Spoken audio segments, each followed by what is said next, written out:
So I want to welcome everyone today, dear students and faculty, to our guest lecture. Before we begin and before I introduce Professor Snead, I would just ask Rector Father Željko Tanjić to say a few words, so please. Should I talk in English or in Croatian? So that my Antonia, please.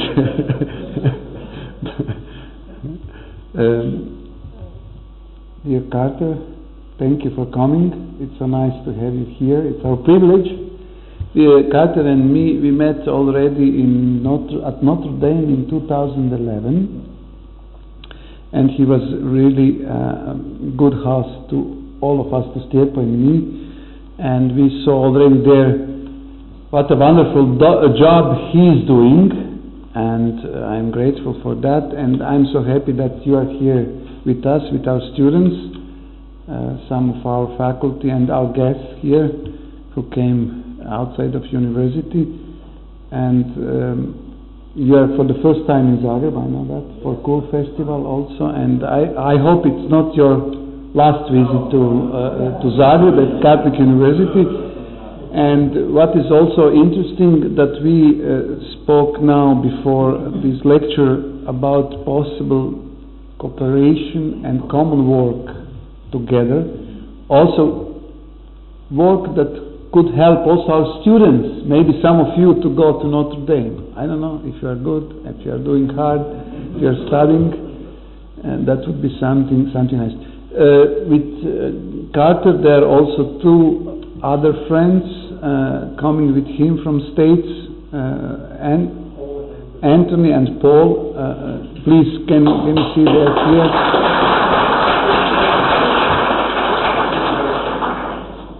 They're also doing a great job seeing what's going on this university, and really I hope for a future cooperation between Notre Dame and between we don't have here a law department, but Carter is doing many different great jobs. Bioethics is his field, and he was advisor to the President Bush on bioethic issues, which could help also here to build in something in this field.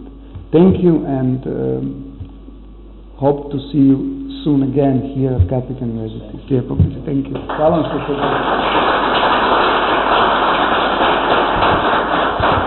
So thank you very much. I do want to mention that Carter's visit to Zagreb was organized with the generous help of the Federalist Society. It's a very important organization. They study the rule of law and ordered liberty. There's many distinguished members of the organization active in teaching law in the United States. They have chapters, I think, at every law school in the United States. Some members are even on the Supreme Court.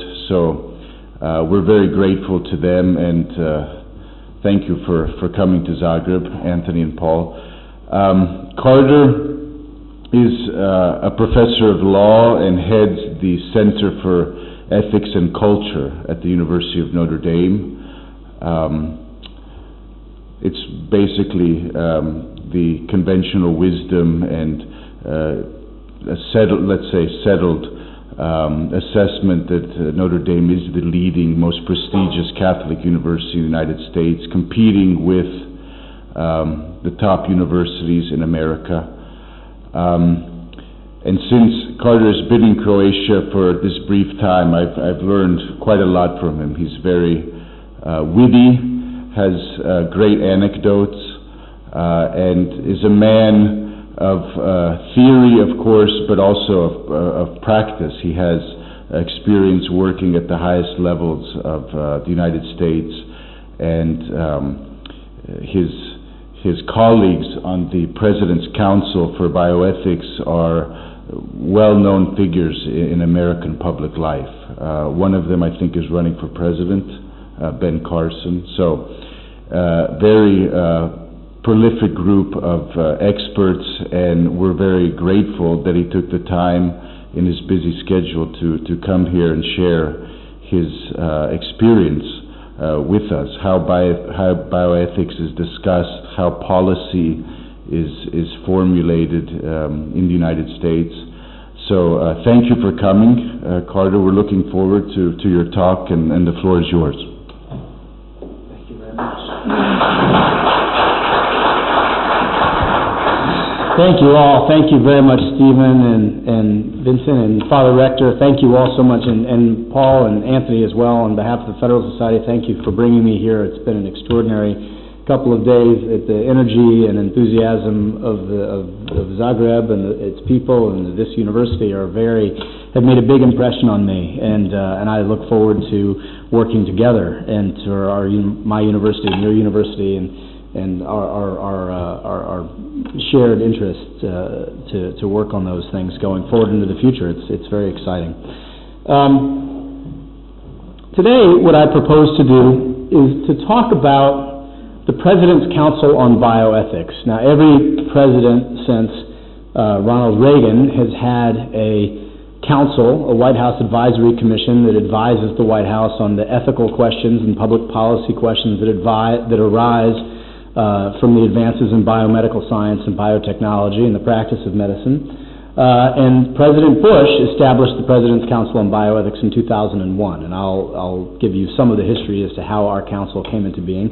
President Clinton, before President Bush, had a commission that served a similar role called the National Bioethics Advisory Commission, NBAC, and they continued their work through the first part of President Bush's administration. President Bush allowed them to finish their work, and these advisory commissions generally are created pursuant to a federal statute called the Federal Advisory Committee Act, which allows the White House, really any governmental body, to create advisory commissions, and these advisory commissions are composed pursuant to the statute, and they exist for 2 years at a time, and those are renewable. You can renew it. President Bush did not renew President Clinton's advisory commission. That might surprise you, probably not. And President Obama not only did not renew President Bush's council, he actually terminated the council. I was not on it at the time.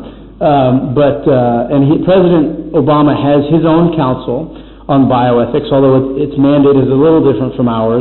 The primary advice on ethics and biotechnology for President Obama is actually through a different administrative agency.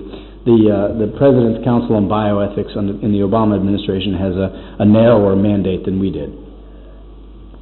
So what I'd just like to do is to tell you a little bit about the President's Council on Bioethics, about what we did, how we helped the White House and the other branches of government formulate their policies, how we attempted to produce reports that would educate the public, and also represent the United States government in various intergovernmental fora. So to that end, what I propose to do is talk about the origins of our council, the President's Council on Bioethics in President Bush's administration, to talk about the process and vision of that council, which was a process and vision created by the first chairman of the President's Council, a man named Leon Cass, who has both a medical degree, an MD, as well as a PhD in molecular biology, but had taught humanities for about 30 years at the University of Chicago. So even though he was trained in science and medicine, he taught in the humanities, and I think you'll see from his vision of the council, you'll see the influence of his experience in the humanities as well. I'll talk about the role of the General Counsel. That's what my job was. I was the General Counsel for the President's Council on Bioethics. You see the word counsel here is spelled a little differently than the word counsel here. This just means lawyer. I was the chief lawyer for the President's Council on Bioethics. I'll explain to you what my particular role in the staff was. I'll talk to you about the substance of what we did, and in that way, the substance of our work is a window into the issues in bioethics that are still very much at the center of public debate and controversy, not just in the United States, but also in Europe, at UNESCO in Paris, at the UN in New York and Geneva, and the Council of Europe in Strasbourg, and the European Union as well. And then I'll conclude with some remarks about the impact of the President's Council on Bioethics. What were the lasting consequences of our work? So, and some of this, I'll skip over some of this because some of this is pretty technical legal jargon. I understand that you're not lawyers, so I won't focus too much on the minutiae of the legal dimensions. But in order to understand the President's Council on Bioethics in the Bush administration, you have to understand a little bit about the main bioethical issue that was pressing in the United States in the 1990s up until President Bush's election in the year 2000. And the primary question that roiled public bioethics, when I say public bioethics, I mean the governance of science, medicine, and biotechnology, not just academic reflection, but actual governance, the work of the political branches in particular, the executive branch, the president, the legislative branch, the Congress, and even the courts as well. The primary issue that was roiling the public square on bioethics at the end of the Clinton administration, at the beginning of the Bush administration, was the issue of embryonic stem cell research. That is the use and destruction of living human embryos, that is human beings, human organisms at the earliest stages of development in vitro, produced by in vitro fertilization, the destruction of those embryos for purposes of deriving stem cell products that scientists hope would yield information about biological development and functioning, and perhaps eventually therapeutic interventions, regenerative therapies. No regenerative therapies have yet been developed, at least certainly not available to the general public from embryonic stem cells. There are therapies available from adult stem cells and other forms of stem cells, but not yet embryonic stem cells. That's not to say that there won't be in the future, but at the moment the embryonic stem cells were derived for the first time in 1998 at the University of Wisconsin in the United States, and since then we still don't have any therapies that are applied in the clinical setting yet. There are a couple that are in clinical trials, but nothing in the clinical setting. So the question before the United States from 1997 until President Bush's election was whether or not the federal government should provide funding, taxpayer funding, to support embryonic stem cell research. Now, there is a statute in place. It's called an appropriations rider. That's a fairly technical term. When Congress provides funding for all the different administrative agencies of the United States government, including the National Institute of Health, which provides funding for all the research, most of the research, billions of dollars of research that are done in the United States, Congress can apply conditions to the expenditure of funds by those agencies. And so one such condition that was imposed in 1995 by a congressman named Congressman Dickey and a congressman named Congressman Wicker, they wanted to prevent federal funding of embryonic of embryo research of any kind. Embryonic stem cells had not yet been derived in 1995. But what they wanted to do is they wanted to prevent American taxpayers from having to subsidize the use and destruction or incentivize with their taxpayer dollars the use and destruction of living human embryos. It's very controversial, especially for Catholics. We believe, not as a matter of faith, but as a matter of science and basic political theory, that all human beings, from conception to natural death, have inalienable dignity and are entitled to the equal protection of the law and equal moral concern. And to pay for the use and destruction of living human beings at the earliest stage of development is an unbelievable an atrocious imposition on our conscience, not to mention bad policy, monstrous policy. But so what Congressman Dickey and Congressman Wicker wanted to do is to say, we're going to put a law, we're going to apply a restriction on federal funding that will limit taxpayer funding to species of research that don't involve the use and destruction of embryos. And what the law actually said was, no funds, no federal funds, may be available and may be used for research in which a human embryo or embryos are destroyed, discarded, or knowingly subjected to the risk of injury or death. Right? I mean, to summarize this, they say no federal dollars goes to research in which embryos are destroyed or endangered. Okay? So, in 1998, that was 1995. In 1998, embryonic stem cells were derived for the very first time by destroying living human embryos. Now, just to be clear, and this can be confusing, we live in a federalist system of government where the federal government has, in principle at least, somewhat limited powers. Their powers are limited to the powers that are enumerated in the Constitution, whereas the individual states themselves have plenary authority to regulate health, welfare, and morals, and the regulation of the practice of medicine and research generally falls to the states. So embryo-destructive research is legal in some states in the United States. It's obviously legal in Wisconsin. It's illegal in other states. And the federal government takes no position on the legality of embryonic stem cells, or research involving the use and destruction of embryos. So the debate in America in the 90s was not, at the federal level, was not about whether embryo research should be banned or permitted. It was about whether or not we should fund it with taxpayer dollars. The question of banning it was a question primarily reserved to each individual state.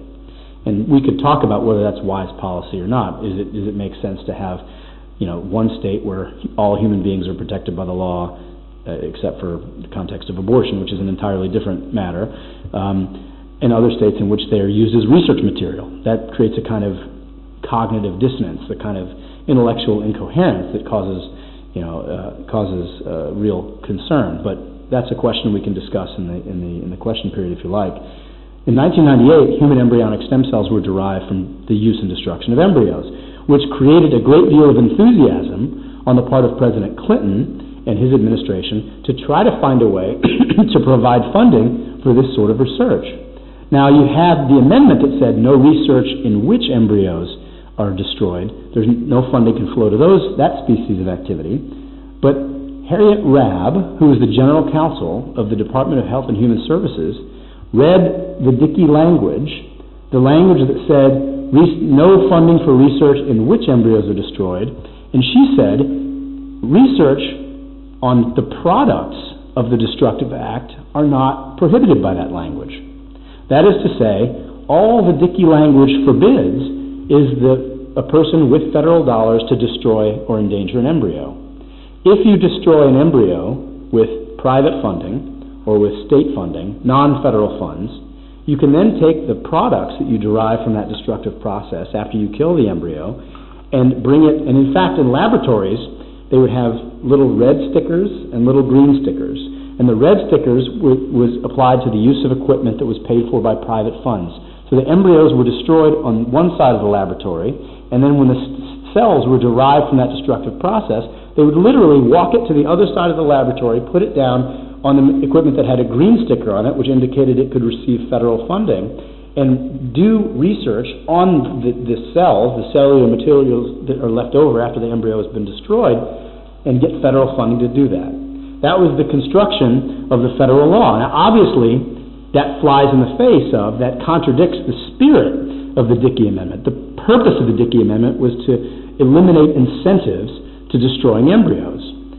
And obviously, if you're funding research on the stem cell lines that are derived from the embryos, you are creating an incentive to destroy those embryos. But the Department of Health and Human Services took a very narrow, legalistic construction of the language and said, we can provide funding for research on the stem cell lines. The only thing we're forbidden to do is to provide funding to destroy the embryos themselves. Okay? Does it make sense? You guys can ask questions. If it's not clear what I mean by that, please raise your hand and we can clarify. Is it clear? Is it clear what I mean? Yeah? Okay. So President Clinton said, okay, I'm going to start funding research on embryonic stem cells, but obviously not fund the use and destruction of the embryos. I will let them destroy the embryos with other non-federal funds, take the cells, and then have federal money that flows to support the research on the consequences of that embryo-destructive act. Well, so President Clinton wrote up guidelines to try to govern the issuance of funds by the federal government for this practice. But before any money could flow, before any one penny could flow, we had the presidential election, the 2000 presidential election. Now, some of you are probably too young to remember. It was a very controversial election in which there were recounts, and these are hanging chads right here. There was a big question about who had won the election. There was a 36-day dispute about who had won the election. President Bush won the election. And so on August 9th, 2001, his very first televised address was about what his policy was going to be for the funding of stem cell research. And no one knew what his policy was going to be. It was an extraordinary moment. There were rumors that he was going to provide the funding as President Clinton wanted to. There were other rumors that he was going to split the difference and provide fundings for those embryos that were donated to researchers but not created for the sake of research, or perhaps he would ban it all, ban funding. He wasn't going to ban embryo research. He couldn't do that. He doesn't have the legal authority to do that. But he would forbid all sorts of funding. So no one actually knew until he sat down to give this speech. It was an amazing moment. You're watching the speech and you're listening to him, and it's amazing because in the speech he went through both sides of the argument. He said, on the one hand, we support science and we want to discover knowledge that's beneficial, and we want to ultimately develop therapies that can help people, on the one hand. So that's an argument in favor of funding embryonic stem cell research. But on the other hand, we respect human life, and we don't want to create a species of research activity that depends on the use and destruction of human beings at the earliest stage of development. So it was on the one hand. On the other hand, really until the end of the talk, you had no idea what he was going to do. And what he ended up doing was he ended up saying, we're not going to fund any research that creates incentives to destroy embryos. Now, concretely what that means is federal funding was allowed to flow for adult stem cell research that doesn't involve the use and destruction of embryos, and research on the stem cell lines that had already been created as of August 9, 2001. The embryos had already been destroyed. They were dead. There was no way you could bring those embryos back, but we had the embryonic stem cell lines in freezers all over the world. And then there was a serious question that came up. Can you benefit, if you believe, as you should, that destroying those embryos was an evil act, really? I mean, it was an evil act to kill a human being for the sake of research. Should you then take the products of that research and use it for generalizable knowledge? Is that cooperation in some way with the original death-dealing act of killing the embryo? And President Bush concluded, and his advisors concluded, that it would be okay, it would be legitimate and not in proper cooperation with evil to fund research on the stem cell lines that had been created before August 9th, because he, A, condemned the original destructive act, he forbid federal incentives to do so in the future, and he erected positive disincentives in the form of his executive order that forbade any federal funding to flow to that species of research. So under those conditions, President Bush was satisfied, and we can debate whether this was a good idea or not. He was satisfied that we could fund the research on the lines that had already been created, but no more lines. If on August 10th, 2001, a scientist destroyed an embryo, killed an embryo, got a stem cell line, and wanted to get federal funding for that, that would not be permitted. So there's no incentive in terms of federal dollars, direct incentives, to kill that embryo to get those stem cell lines. That was the theory. But at the end of his speech, after he announced what his policy was going to be, he also announced that he was going to name a President's Council on Bioethics that would monitor stem cell research, that would recommend appropriate guidelines and regulations, and to consider all of the medical and ethical ramifications of biomedical innovation. And he said that this council is going to be interdisciplinary. It's going to have physicians and scientists and lawyers and philosophers and theologians and social scientists. And it would be chaired by Dr. Leon Kass, a leading biomedical ethicist from the University of Chicago, and who was the first chairman, who was my boss. And he said the council will keep us apprised of new developments and give our nation a forum to continue to discuss and evaluate these important issues. So the last thing President Bush did, and it was funny because I wasn't working for the White House at the time, I was working in private practice, and my wife was actually in a doctoral program studying medical ethics at the Catholic University of America. And when we heard Leon Kass's name, we cheered. We got very excited because we knew Leon Kass was a very thoughtful and pro-life and strong-minded and strong-willed individual, and we were very, very excited by the fact that he was going to be leading the President's Council on Bioethics. A couple months later, I got a call from the White House to come and interview for the position of General Counsel. So, what was Dr. Kass's vision for what we were to do? What was the process? What was the vision? So, the mission of the Council, again, taking our cues from President Bush's executive order. The executive order, President Bush, the President, signed an executive order creating the council, and our mission was to advise him on bioethical issues that may emerge as a consequence of advances in biomedical science and biotechnology. And we were charged to undertake fundamental inquiry into the human and moral significance of developments in biomedical and behavioral science, to explore specific ethical and policy questions that are connected to those developments, to provide a forum for national discussion of bioethical issues, to facilitate a greater understanding of bioethical issues, and to explore possibilities for useful international collaboration on bioethical issues. And that's something that I was charged to do. We don't need to go through this, but President Bush, his first priority was for us to explore the question of human cloning, which is connected to the issue of embryo-destructive research. It's connected to the issue of embryonic stem cell research, because cloning is a process by which you create a new living human embryo, a new living human organism, that is genetically virtually identical to a pre-existing person. And once you have that embryo in vitro, literally in glass, you can do one of two things.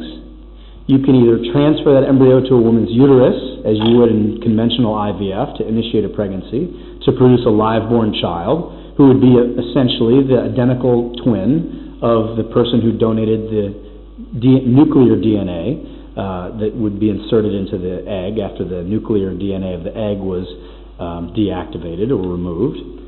Or you can take that embryo and destroy it and derive embryonic stem cell lines that are genetically a match for the person who donated the nuclear DNA. Now, the first thing is sometimes called reproductive cloning, but that's a misnomer. All cloning is reproductive cloning, because all cloning produces a new living human organism. We called that form of cloning to produce a live-born child, because you take the embryo, you transfer it to a uterus to initiate a pregnancy and bring the child to term. Some people call the second form of cloning, where you use it to derive stem cells, therapeutic cloning. And that also is a misnomer and a misconception, because there are no therapies that have been derived from that form of cloning, nor is it therapeutic for the embryo that you destroy to do that, right? So we call that cloning for biomedical research, but it's the same process, cloning to produce a live-born child or to produce an embryo that you destroy for the sake of biomedical research. It's all cloning, okay?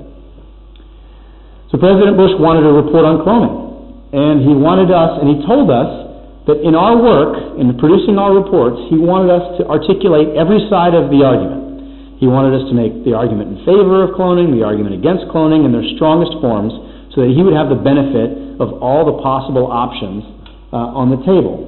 And there was no requirement that we reach consensus. We could have multiple positions, depending on how the council lined up on the different questions, and in a moment you'll see that's exactly what happened.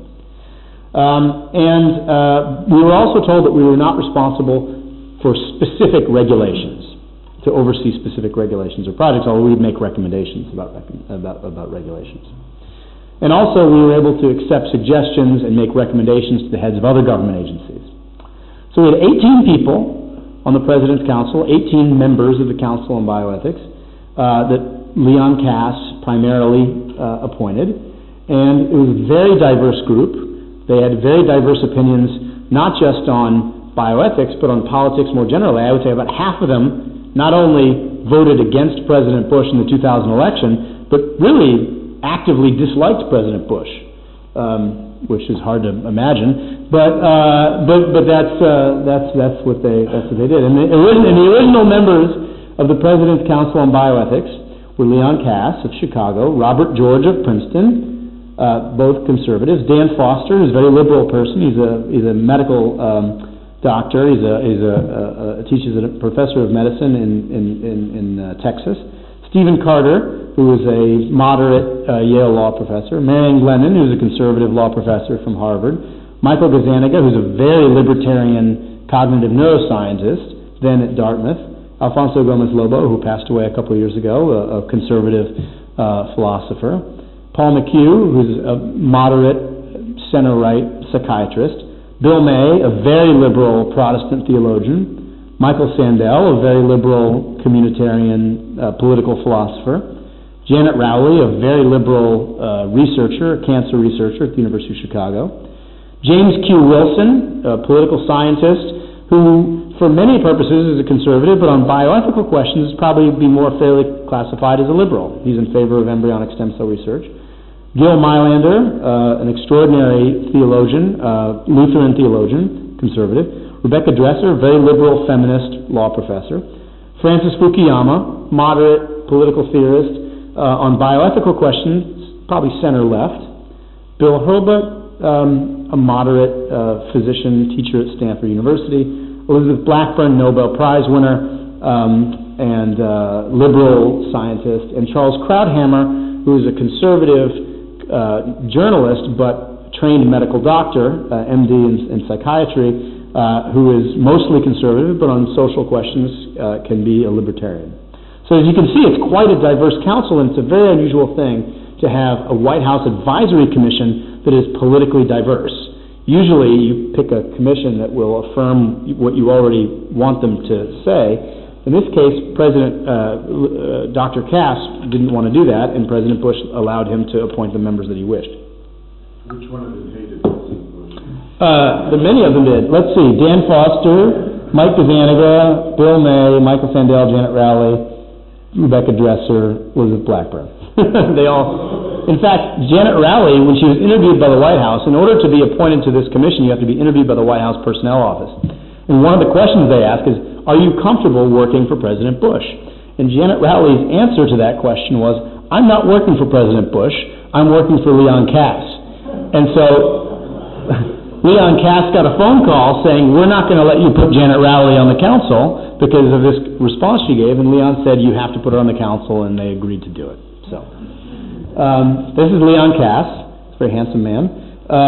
His vision for the council, again, was not to be composed of bioethicists, that is, people whose focus is on bioethics as their primary discipline, but rather a group of interdisciplinary experts who would bring their expertise to the table on matters relating to bioethics. And that's how bioethics sort of emerged as a discipline in the late 1960s and 70s in the United States. It wasn't a discipline. It still isn't a discipline. It's a necessarily interdisciplinary activity.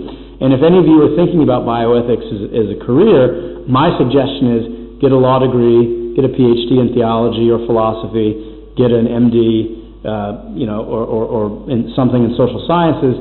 Don't get a degree in bioethics, because a degree in bioethics is very thin and very superficial, and what you should do is be an expert in one of the constituent disciplines that relate to bioethics. That's my proposal.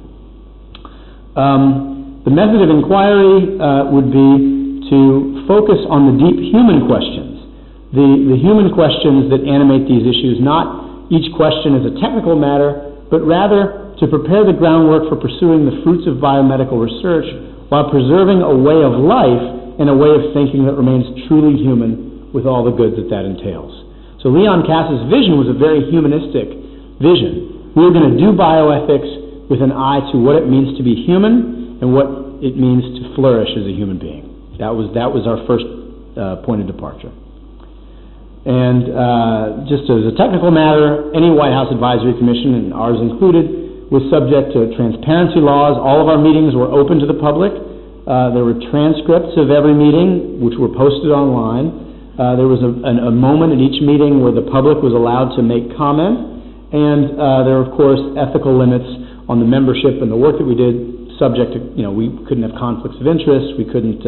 We had to focus in a single-minded and ethical way on our work as a professional matter. So what did I do? What was my job as General Counsel of the President's Council on Bioethics? Well, my primary functions were to brief, that is, to provide advice and counsel to the council members on the legal and public policy dimensions of the ethical questions that they were considering. So, for example, on cloning, they would be discussing the ethical dimensions of cloning, whether or not it's ethical or unethical to engage in the practice of cloning. My job would be to tell them what the legal landscape looks like and what the public policy landscape looks like, both here in America, at the federal level and in the individual states, as well as what other countries are doing, to try to give them a sense of how to translate their ethical judgments into policy recommendations. So, at the federal level, it was very easy to describe because there are no federal laws against cloning in the United States at all, zero. Okay? There's no, you could engage in cloning of any kind, and you would not be breaking any federal laws. However, each state, the state in which you reside and the state in which you're conducting that research, you have to pay very close attention to what that state permits. There were several efforts to ban cloning, either all forms of cloning or only some forms of cloning in the U.S. Congress, but they were stymied. There was gridlock that prevented any legislation from happening. I also had to advise the chairman any legal questions that arose from our work, questions relating to intellectual property when we used literature from other published sources. If reporters wanted information, the transparency laws applied to us, so I would have to broker the transfer of information. Also, I was a liaison to other public officials in the executive branch, the Food and Drug Administration. I was a liaison to them, to Congress. I met with senators and congressmen about the questions that they were studying, as well as state and foreign governments. And in fact, I represented the United States government at various intergovernmental bodies. I represented the U.S. government at UNESCO in Paris, and led the delegation to negotiate all declarations and conventions and treaties relating to bioethics, and I was the permanent observer to the Council of Europe's Steering Committee on Bioethics in Strasbourg. So, what did the Council do? What was the substance of the Council's work? Well, as I said, the first issue was human cloning, and in 2002 we produced this report, which I still think is probably the best single report on cloning. If you want to understand cloning, the terminology, the practice, the ethical questions, the public policy questions, you could do very well to read this report, which is available online, by the way. You can get this online, and if any of you are interested, I can send you the link. That's President Obama's council's link now, but I could send you the link to this report if you wish. So what we did, how did we produce this report? We gathered public testimony. We conducted our own research. We had a scientific advisor on the staff, a guy named Dick Roblin, who's a molecular biologist from Harvard, very thoughtful man, would help us think through the science. I was doing the law. Yuval Levin and Eric Cohen were working on public policy and political theory. Our job as staff was to identify and refine arguments on all sides and formulate them in their strongest terms, and then the council itself would vote on the recommendations. So the staff, we actually wrote the reports. We wrote the reports in consultation with the chairman, of course, and with the members. So we would send drafts to the members to make sure that they were to their satisfaction. So in the cloning report, it was quite divided. 7 members of the council wanted to ban all forms of cloning permanently. 7 members of the council wanted to ban only cloning to produce children while permitting, in a regulated way, cloning for biomedical research. That is the creation of cloned human embryos for the sake of destroying them to derive embryonic stem cell lines. 7 council members wanted to do that, and 3 members of the council wanted to have a temporary moratorium on all forms of cloning. So you can add the 7 that wanted to ban it altogether with the 3 that wanted to do a temporary moratorium, and the final result was 10-7 in favor of a temporary moratorium. The second issue that we took up in 2003 was the question of enhancement. That is, technologies or medicines or interventions that are used to enhance human capacities above the normal range of functioning, for the sake of human desires, for the sake of human happiness. And one of the innovations of our report, which we entitled Beyond Therapy, and that's a reference to the distinction between therapy on the one hand, which is an intervention to restore health to its normal range of functioning, and enhancement on the other, which is to take the normal human capacities and enhance them above the usual range of functioning. And it turns out to be a very complicated business to distinguish between therapy and enhancement. So take human growth hormone, for example, right? For a child with pathological short stature, a child who's 4 foot tall, you could imagine giving that child human growth hormone would be therapeutic to bring that child up to a normal height. I frankly think it's perfectly fine to be the height that I am. I know in Croatia people are very tall. So, but the point is that is that what about a kid who is 5'5" who wants to play basketball? Should they get human growth hormone? Is that therapy? Is that enhancement? It's probably enhancement. But you can see how the question becomes very, very complicated. What about in vitro fertilization? Is that therapy? It doesn't actually correct infertility. It works around infertility. It circumvents infertility. The people who use IVF are still infertile. It doesn't correct whatever pathology is preventing them from having children. It just works around it. So is IVF therapy or is it enhancement? Does it depend on, is screening for diseases therapy or enhancement? Is screening for late onset diseases therapy or enhancement? It's hard to know. But the way we organized our inquiry was not around technologies, but rather around human aspirations. Because our point of departure was what it means to be human and what is human flourishing.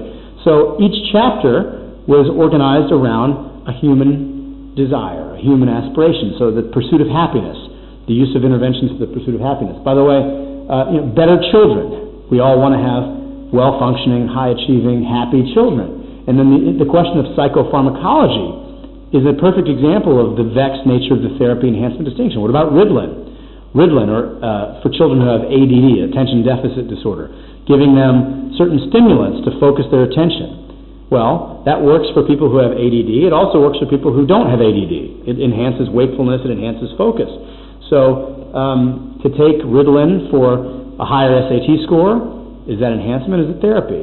To help a kid focus so he can just do his basic work, is that therapy enhancement? We focused on the question of psychopharmacology. We also focused on a practice called pre-implantation genetic diagnosis, which is a form of genetic diagnosis of in vitro embryos. It's an adjunct to in vitro fertilization, where at the very early stage of development you remove 1 or 2 cells from the 8-cell stage embryo, and you analyze it for certain chromosomal abnormalities, or you analyze it for certain genetic abnormalities, or you analyze it for the sex of the embryo. You can use it for sex selection. You can use it for non-therapeutic or non-medical traits, like eye color or height or skin tone, and so on. And the more we associate genomic knowledge with human capacities, the more PGD is going to become a mechanism of enhancement. So we talked about PGD. We talked about superior performance, primarily in the field of sport, muscle enhancement, the use of steroids in sports.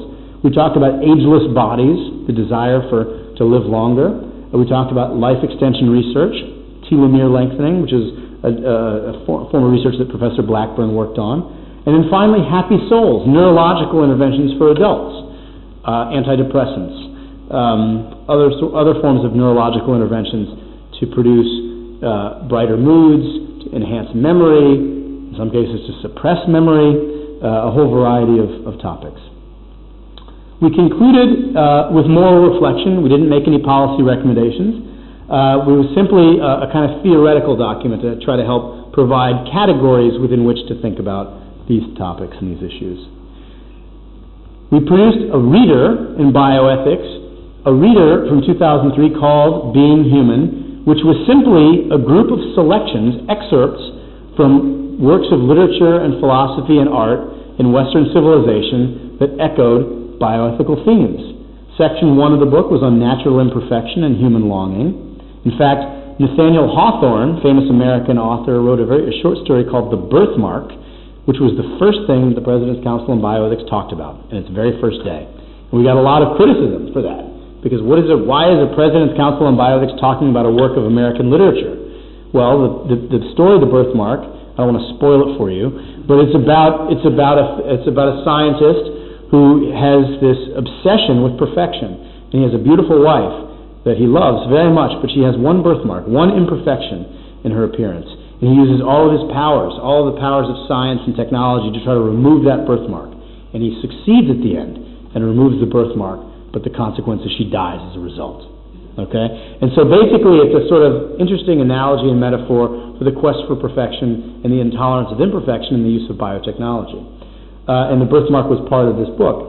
So what did we have? We had Hawthorne's The Birthmark and Searching for Perfection. We included The Death of Archimedes from Plutarch's Lives to capture scientific aspirations. We included excerpts from Tolstoy's War and Peace on the question of are we our bodies? Do we identify with our embodiment? Walt Whitman's poem, To One Shortly to Die, we used as an example of an exploration of the theme of healing and comforting. And then we included Frederick Douglass, the great African-American freed slave who was important in the civil rights and the Civil War era in calling for the emancipation of slaves on human dignity. So each of these excerpts would be preceded by a paragraph or two of explanation and framing that we would include, and then it would include and the idea is that I could give you a lecture. I could lecture for 3 hours on the question of the ethics of human cloning, and you might learn something, and you might come to formulate a particular opinion on whether it's right or wrong. But if I read you a short story, or if I show you a beautiful piece of art, or an opera, or a film, that's going to speak to your heart in a way that I can't do in merely providing a prose lecture. So, for example, in the United States, the question of slavery loomed very large, and one of the things that persuaded Abraham Lincoln that he needed to do something to end the atrocity of slavery was a novel called Uncle Tom's Cabin by Harriet Beecher Stowe, which created a human picture of slavery and its consequences that was clearer and more powerful than any sort of logical, well-ordered lecture that a professor could give. Fourth issue we dealt with was stem cell research. We monitored stem cell research. We basically gave an update of President Bush about the changes in the ethical arguments, the changes in the scientific dimensions, didn't make any recommendations that simply refined our arguments and tried to enhance and augment his understanding of the subject. We discussed the developments, we discussed the ethical debates, and so on. Issue 5, we dealt with the question of assisted reproductive technology. The issue of in vitro fertilization, particularly as it comes into contact with different forms of genomic interventions, genetic screening, genetic modification, and embryo research, as well as questions of commodification and commerce in the body and its parts. So, those are all the different chapters that we dealt with: assisted reproduction on its own right, screening and selection for genetic conditions, modification of genetic conditions and traits, embryo research, and ART and commerce, the buying and selling of eggs, sperm, and patenting of those things as well. We identified recommendations that were common to all the members of the council, the narrow sliver band of overlapping agreement, not compromising, but we wanted to identify the one area in which these people who had profound disagreements on the moral status of the embryo, what exactly they thought should be done about assisted reproductive technologies. And we made several recommendations. We recommended that longitudinal studies on the health of children and women who use IVF be undertaken. There's never been a longitudinal study anywhere in the world on the health and well-being of women and children who use IVF, in vitro fertilization. In fact, in vitro fertilization was used in human beings in 1978 before it was done in animals, which is kind of extraordinary.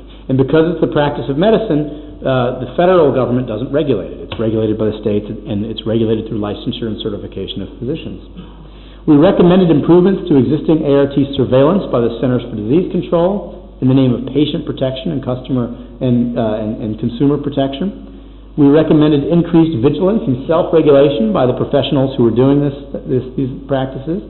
And we recommended temporary legislative moratoria on certain boundary-crossing practices in the field of assisted reproduction. So, for example, we recommended temporary moratoria on the transfer of a human embryo into the body of a non-human animal for gestation. Gestate a living embryo in a pig, for example. We said don't do that for at least for a little while. We said don't patent embryos. We said don't initiate pregnancies for the sake of research. Now, you may say these are obvious low-hanging fruit, and you're right in a sense, because what we were doing here was trying to find the one thing that people could agree on who had profound disagreements about what an embryo is and what kind of respect we owe to the embryo. But even as modest and obvious as these seem, we were still criticized by the biotechnology industry for proposing these restrictions. The sixth issue that we took up was the question of, can you derive functional stem cells from entities without killing embryos? Are there ethical ways to get the kinds of stem cells that embryonic stem cells, with the power of embryonic stem cells without destroying embryos? And we surveyed a whole variety of proposals, including one which has in fact come to pass. And in fact, in 2007, the same man who derived embryonic stem cells for the first time, and a man from Japan named Shinya Yamanaka, created embryonic-like stem cells by using adult tissue and using certain genetic factors to reprogram those adult cells to function as if they were embryonic stem cells. And they won the Nobel Prize for it in 2010. It's a way of creating powerful stem cells without destroying embryos. And it's an extraordinary development. It hasn't stopped anybody from pushing for federal funding for embryonic stem cells, because that's a political question. But you could imagine a world in which embryonic stem cells are obsolete, because this is a viable, in fact, a better alternative. The final issue that we dealt with as a council was the question of ethical caregiving for an aging society.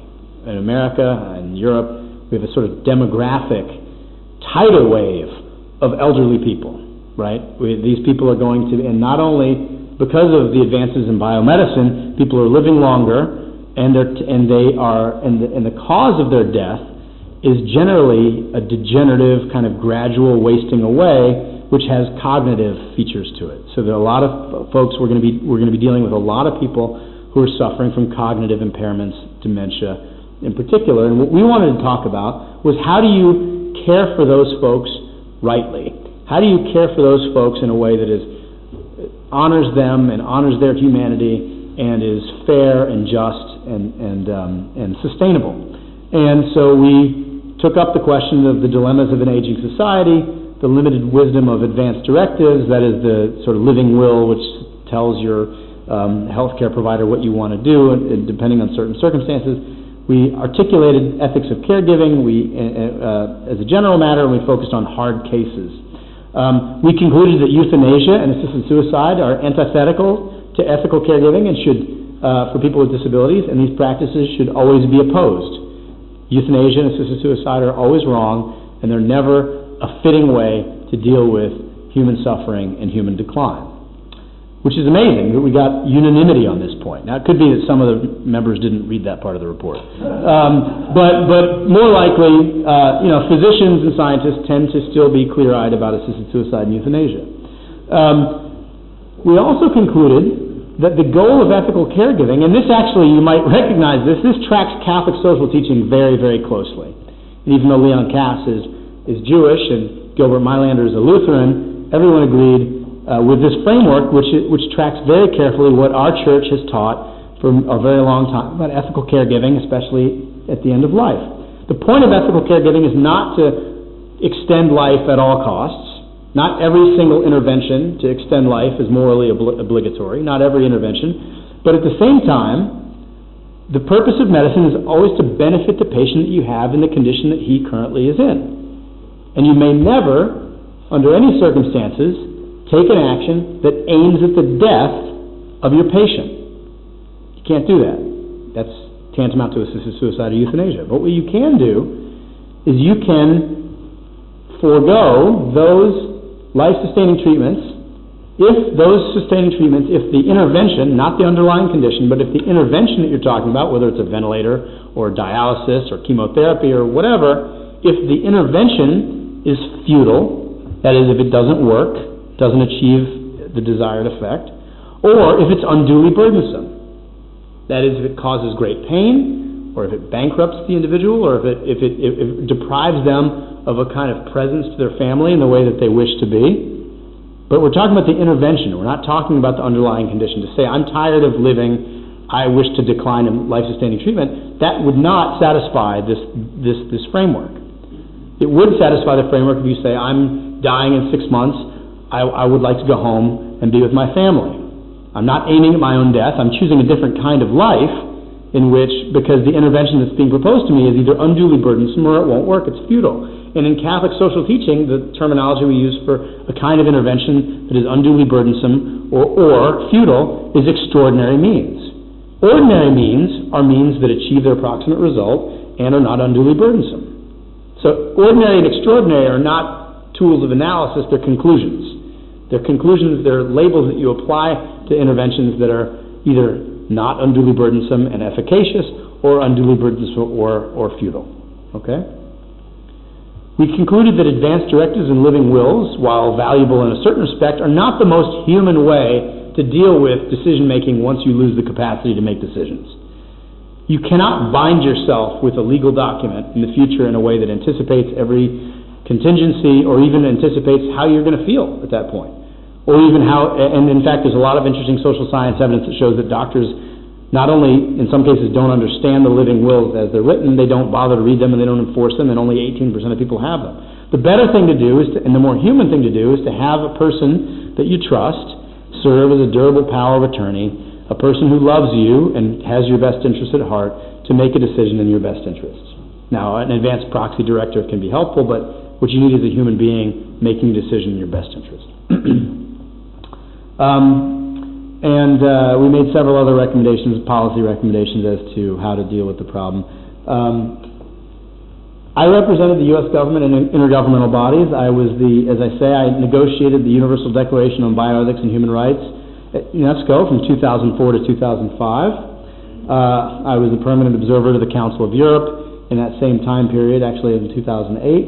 And then in 2008-2012, one of the last things President Bush did was urge the Director General of UNESCO to put me on the International Bioethics Committee, which is a committee of independent experts, but the experts are usually recommended by the member states, even though we don't formally collaborate with the member states. And as you can imagine, the Obama administration wasn't happy that I had a 4-year term on this Bioethics Commission. They tried to remove me. They were unsuccessful because they had no authority to remove me. I'm an independent expert. But in 2012, they did not renew my mandate. So I'm the only person, I think, in the history of UNESCO that was not renewed in and this is, by the way, a picture of Baku, Azerbaijan, which is one of the places that I went to for a meeting. We'd meet in Paris once a year, and we'd meet in an exotic location of one of the member states, and as you can imagine, I prefer Paris. I left the President's Council on Bioethics in 2005. Ed Pellegrino has passed away now. He was the founder of the Kennedy Institute of Ethics at Georgetown. He was the former president of the Catholic University of America. He ran the Department of Medicine at Yale University. He's an extraordinary gentleman. He took over as the new chairman, and they produced 3 documents, one on human dignity. It was a reader, solicited essays on human dignity and bioethics, a theme that's very important to explore, and it's a good volume. They focused on the question of newborn screening, the clinical practice of newborn screening, and they focused on the question of controversies in the determination of death. So, what was the impact of the President's Council on Bioethics? Well, we influenced executive branch actions. President Bush actually executed an executive order in 2007 subsidizing research on alternative sources of stem cells, as we had suggested, the induced pluripotent state stem cells. Stem cell research that doesn't involve the use and destruction of embryos, but nevertheless produces very powerful therapeutic and therapeutic agents and platforms for learning about human development. And we influenced legislation. There was an amendment that took our recommendation to forbid the patenting of human embryos. We influenced the deliberations of intergovernmental bodies like UNESCO. We shaped and sharpened the public conversations. We had a passage, and I've already mentioned this to you, we were very clear in our terminology on cloning. We tried to correct the terminology at work in the public debate, so we didn't hide the ethical questions or bias the conversation. We supplied educational resources to folks in educational institutions and in the public more generally. And we hopefully modeled civil and serious deliberation, especially in the face of spirited disagreement. So, that's a lot of information, and I'm happy to take any of your questions or talk further about whatever subjects you're interested in.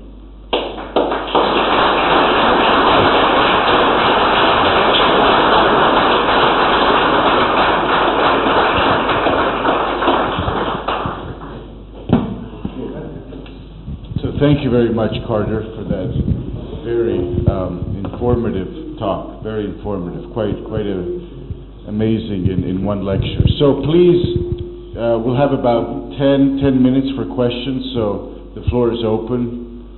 Let's hear what the students have to say. Yes. You could just introduce yourself. So thank you for this great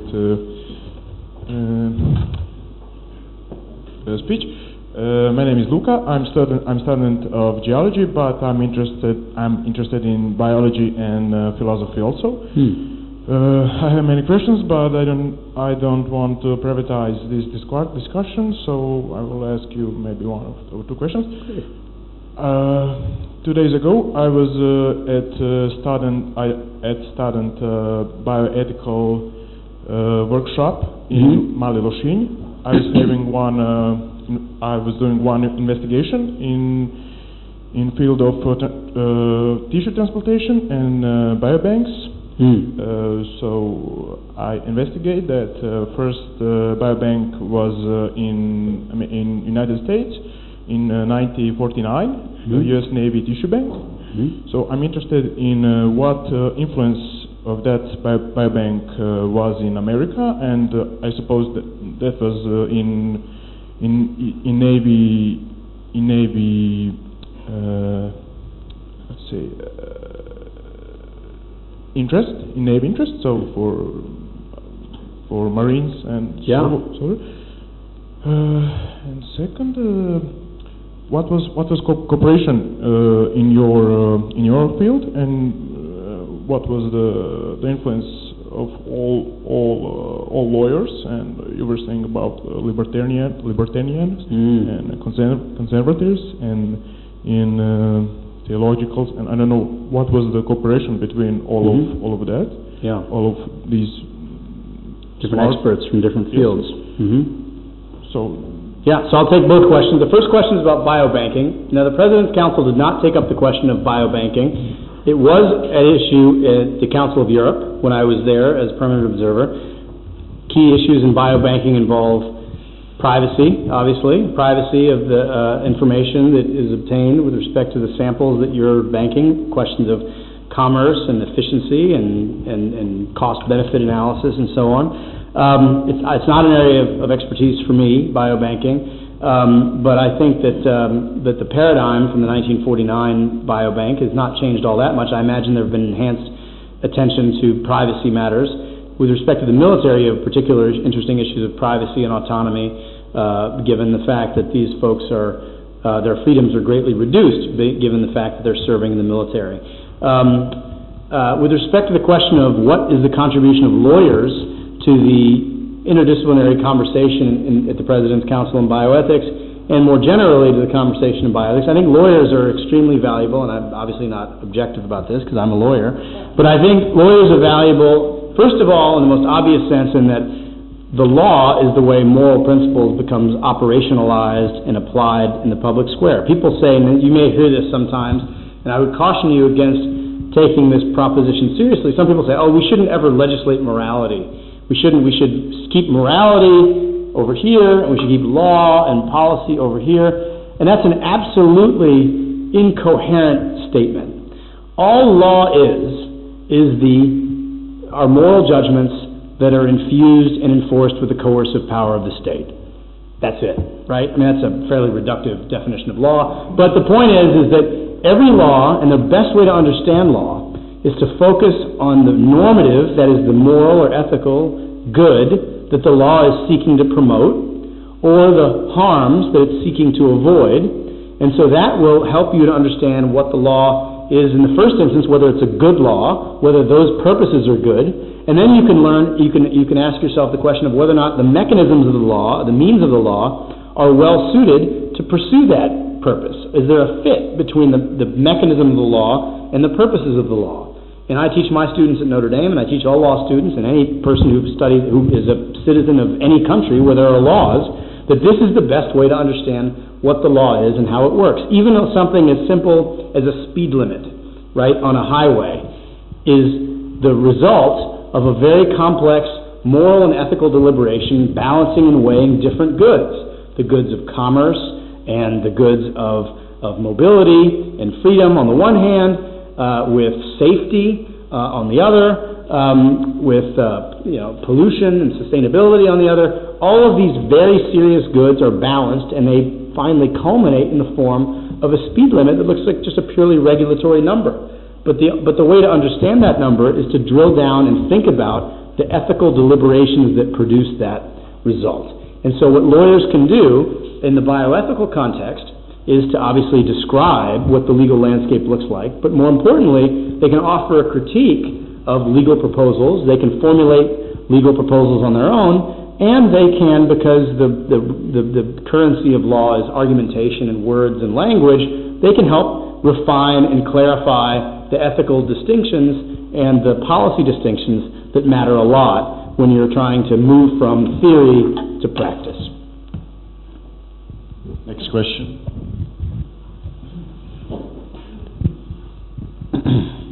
Valeria Vrček, I'm professor of chemistry. I also do advise our government, but in different topic, on genetically modified organisms, which is strongly correlated or connected to bioethical. Yes, especially in Europe. Yeah, especially in Europe. And this is my question. So, a brief summary from you about a conflict between American and European approach to what we call precautionary principle. It's a bioethical issue. It was a big issue at UNESCO, the precautionary principle, yeah. So thank you for your brief comment. Yeah, so for those of you who are not familiar, the precautionary principle is an ethical principle that suggests, and how it's calibrated, I think, varies from person to person or from deliberative body to deliberative body. The basic idea is that we should not take actions that could have serious and irreversible consequences for the environment. It's a kind of prudential restraint that we impose on ourselves before and an obligation to sort out and project the likely consequences of different interventions that we take in the name of securing the environment and ecology and sustainability. And in the United States, we have even the liberals in the United States, the mainstream liberals, I think have a less progressive approach to environmentalism than our European counterparts do. And I think that in the United States we have less concerns, and for better or worse, I'm not saying that we're right and Europe is wrong at all. In fact, I don't have a position on this question. But I think that the concerns about genetically modified organisms are not as salient to the American public as they are to the European public. And this is, and so when I was at UNESCO and these issues came up, mostly what I did was just listen. I just wanted to hear the arguments and understand what the different points of view were. And I think the precautionary principle is it's a thoughtful, prudential way to approach these questions. I would urge a precautionary principle on issues relating to abortion and embryo-destructive research, and the idea that if you're not sure about what an embryo is, you shouldn't kill it, for example, right? Like I would say that that's one use of the precautionary principle that I think should have application in biosciences, and I'm sympathetic to the precautionary principle in the environmental context as well. There was an interesting strategic thought at one point, because in Germany, the Greens in Germany are very skeptical about biomedical engineering, genetic engineering, mostly because on the for environmental reasons. But also that leads them to be skeptical about biomedical interventions in the human organism too. So some Greens, some environmentalists in Germany and Europe are opposed to cloning, and they're opposed to embryo-destructive research. And in fact, there's a very famous case in the European Court of Justice, I think, the ECJ, called Brucely versus Greenpeace, and it was, and Greenpeace had challenged the intellectual property rights as applied to embryonic stem cell research. So it's an extraordinary thing, because the environmentalists in the United States do not make common cause with pro-life people. But the thought was maybe we could find coalitions across the aisle in Europe on these questions, and we would hope to encourage our German friends, for example, to oppose human cloning because they worry that it might result later in the modification of corn, for example. Like the slippery slope from human cloning to corn was something that they were, concerned about. We thought about it in the other direction. But those, for various reasons, those alliances never really materialized for a variety of complicated reasons. But the issue of the precautionary principle is a fascinating and important one, and I hope that the American public takes it more seriously and thinks through the question of genetically modified organisms in a in a non-sensationalistic way, because you have to balance the good that comes from those sorts of interventions as well. So I don't know if that's a kind of long-winded answer to your question. Thank you. Time for one more question. If there's maybe a student, a bold student of the university. Okay. I'll wrap up now. Thank you very much, Carter. Yep. Thank you all very much. It was a real pleasure to visit with you.